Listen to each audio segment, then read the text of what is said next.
সম্মানিত দর্শক শ্রোতা, পরম সৃষ্টিকর্তা যিনি অসীম দয়ালু, শুরু করছি তার নাম। আজকের বিষয়, যেভাবে বিএনপি ও জামাতের বাড়িঘর ভেঙে মাটির সাথে মিশিয়ে দেওয়া হবে, সেই বিষয়ে আশঙ্কা করছি, সেটাই আপনাদের সাথে শেয়ার করছি। দেখেন, জুন জুলাইয়ের পর শেখ হাসিনা চলে গেছেন, অর্থাৎ পালিয়ে গেছেন। এই শেখ হাসিনা চলে যাওয়ার পর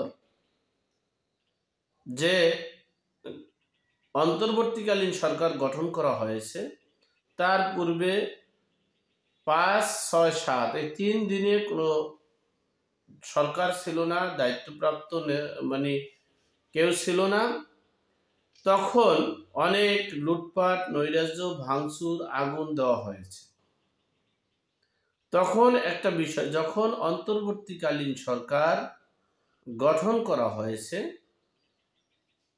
তখন কিন্তু একটা সরকারের দায়ভার এবং দায়িত্ব আছে। একটা দেশের বিশৃঙ্খলা, এটা টোটালি দায়ভার নিতে হয় ওই সময়ের সরকারের। যাই হোক, এই শেখ হাসিনা চলে যাওয়ার পর, পালিয়ে যাওয়ার পর,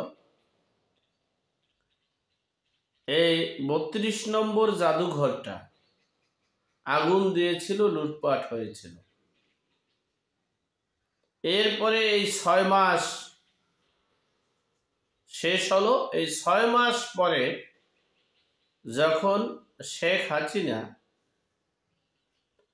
অনলাইনে অডিও কনফারেন্স করবেন, অনলাইনে বক্তব্য দিবেন, সেই পূর্ব ঘোষিত 5 তারিখের সময়ে বিএনপি, জামাত তারা এবং ডক্টর মোহাম্মদ ইউনূসের নেতৃত্বে এই ছাত্র বিপ্লবী যে সরকার, তারা এই বঙ্গবন্ধুর 32 নম্বর বাড়িটা ঘোষণা দিয়ে ভাঙচুর করে মাটির সাথে মিশিয়ে দিবে।